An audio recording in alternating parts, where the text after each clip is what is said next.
तलाक होने के बाद एक लड़की ने दिल छू जाने वाली बात कही। चलिए आज उसे हम सुनते हैं और गौर करते हैं। एक बार की बात है कि मेरे पति से थोड़ी तनाव झगड़ा होने के बाद अपने घर मैके चली आई थी और उसके बाद मेरे मैके के लोग, कुछ रिश्तेदार सबकी बातों में आकर मैं घर पर ही रह गई, अपने पति के घर नहीं गई। कई दिन बीत चुके थे। फिर एक बार की बात है कि मेरे पति मुझे मैके लेने आए और आने के बाद मुझे ले जाने के लिए कोशिश किए और कहे कि चलिए, लेकिन मैं कुछ रिश्तेदार, कुछ झूठे रिश्तेदार और कुछ मैके के लोगों की बातों में आकर मैं साथ नहीं गई और उल्टा उनको दहेज के केस में धोखे से फंसा दिया। तब मुझे बड़ा मजा आया कि यह लोग अब कोर्ट के चक्कर मारते फिरेंगे। हालांकि वो केस झूठे निकले।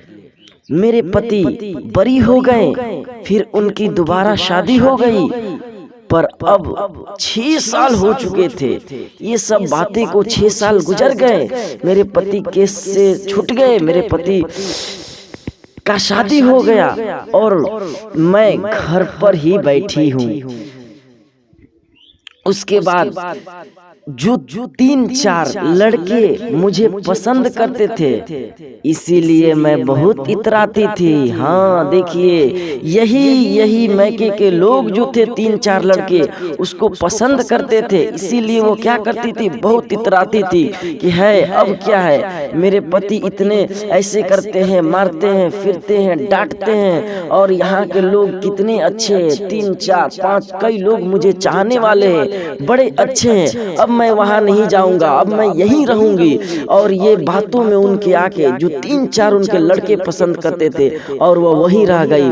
फिर क्या हुआ, आइए दोस्तों देखते हैं। और फिर उसके बाद वो भी 3-4 लड़के क्या किए, कुछ नहीं, टाइम पास करके चले गए। आज मैं सोचती हूँ कि मेरे पति मुझे लेने आए, तब मैं उनके साथ चली जाती तो आज 1-2 बच्चे और मेरे सहेलिया की तरह मैं भी खुश होती पति के संग। लेकिन है मैं नहीं गई और पति को अकेले छोड़ दी और उसके बाद उनको उल्टा फंसा दिए केस में और मैं घर पर बैठी रही, लेकिन मैं वहां नहीं गई। आज इसी के तरह मैं खुश भी रहती सहेली के साथ, लेकिन मैं वहां ना जाकर बहुत गलती की। अगर आपके साथ भी कहानी सुनी हो जाती है, रिश्ते को यानी झगड़ा हो जाता है, फसाद हो जाता है, तो आप क्या करें, रिश्ते को खत्म करने से अच्छा है कि 2-4 बात सह ले, 2-4 थप्पड़ खा ले, पर कभी किसी के बहकावे में ना आए, कभी किसी के बहकावे में नहीं आए। साथ कोई नहीं देगा, सलाह सब देंगे, साथ कोई नहीं देगा, सलाह सब देंगे। आखिर में आपकी जिंदगी ही तबाह और बर्बाद हो जाएगी। आखिर में आपकी जिंदगी तबाह व बर्बाद हो जाएगी।